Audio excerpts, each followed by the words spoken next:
Trump says he's out of patience, but he still insists that he has not made a final decision on whether U.S. troops will be attacking Iran.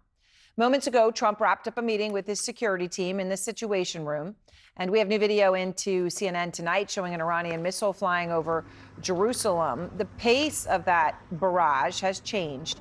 We are learning that a third U.S. aircraft carrier, the USS Ford, will now be making its way toward the conflict between Israel and Iran, what is clearly already an air war. The Ford is the newest, largest, and most advanced U.S. aircraft carrier. Trump saying tonight he hasn't yet decided how involved the U.S. will become in this war. I have ideas as to what to do, but I haven't made a final. I like to make the final decision 1 second before it's due, because things change. I mean, especially with war, things change with war. It can go from one extreme to the other. War is very bad. There was no reason for this to be a war. He said there's no reason for this to be a war, but Trump made it clear today to Iran that when it comes to the U.S. involvement, time is of the essence. Mr. President, have you given the Iranians an ultimatum? You could say so. They know what's happening. Maybe you could call it the ultimate ultimatum, right?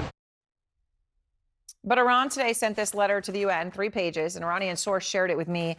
It says that there is undeniable evidence of direct United States involvement in the war against Iran. Those are the words they use. And the supreme leader, Ayatollah Ali Khamenei, seemingly unfazed by Trump's ultimatum. Instead, he issued this threat to Trump.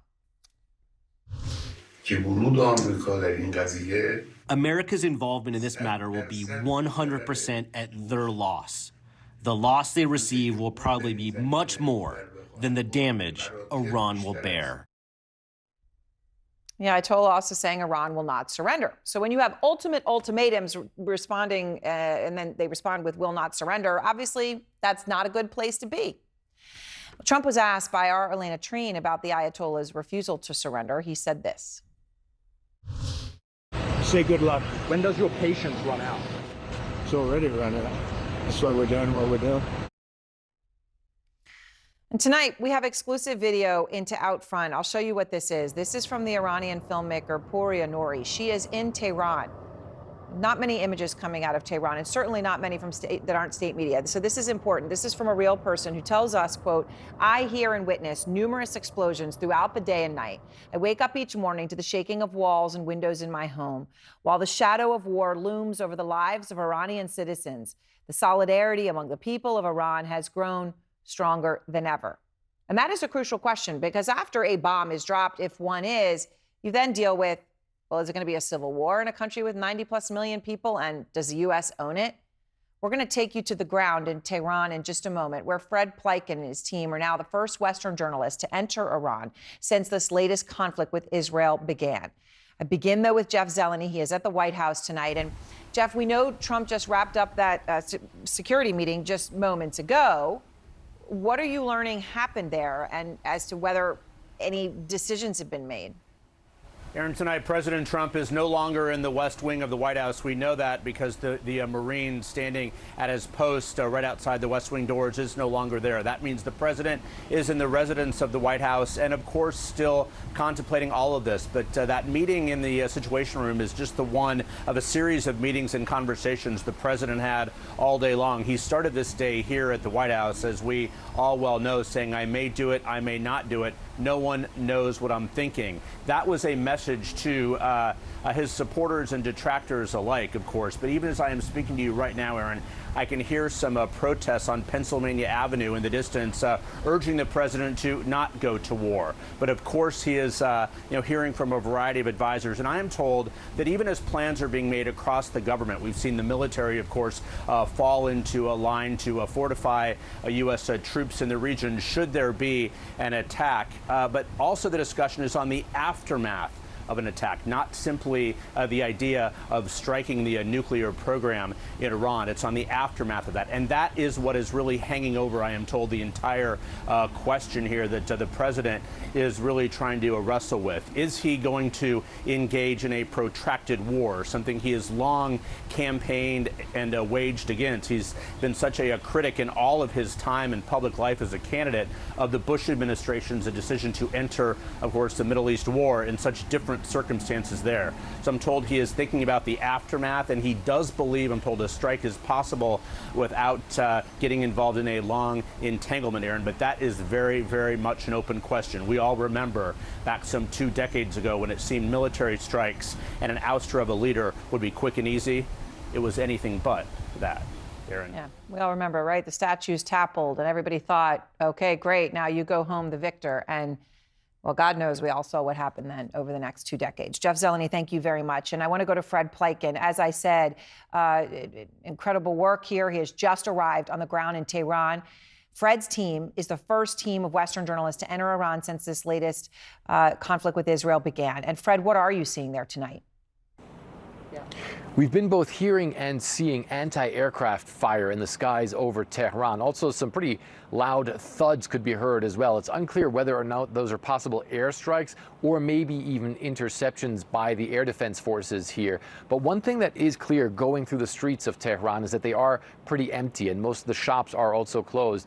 As we were driving into the city, we did see a decent amount of traffic going in the other direction, trying to get out of town. And we know that a lot of people have left town since the Israeli airstrikes began here. But at the same time, the traffic was still somewhat flowing. One of the other things that we noticed as well, and we did drive through a substantial part of Iran to get to this place, is that in many other places, it appears to be almost business as usual. There were a lot of cars on the road. There were factories that appeared to be working. Also a lot of trucks that were driving on the street as well. And folks that we spoke to on the ground were basically saying they were just trying to get by and continue the way that they had been before. Nevertheless, of course, people here in Tehran understand that the situation for them could be dangerous, and many have actually left the city. And this comes as the Iranians are vowing to fight on. The supreme leader of Iran, Ayatollah Ali Khamenei, he came out and said that Iran and the Iranian nation would never surrender. Of course, what the Iranians have been doing is, in the face of the airstrikes that have been coming in, have been lobbing their missiles towards Israeli territory. Fred Pleitgen, CNN, Tehran. All right, thanks so much to Fred. And I want to go now to the former Israeli Prime Minister, Naftali Bennett. Prime Minister, I appreciate your time. And I know you're in central Israel tonight. You just heard Fred Pleitgen talking about some of the traffic going out of Tehran. And I know we've all seen the images right over the weekend of the bumper-to-bumper traffic. From where you sit right now, would it be the right thing for Tehran to be essentially evacuated? Would that be the right thing to do?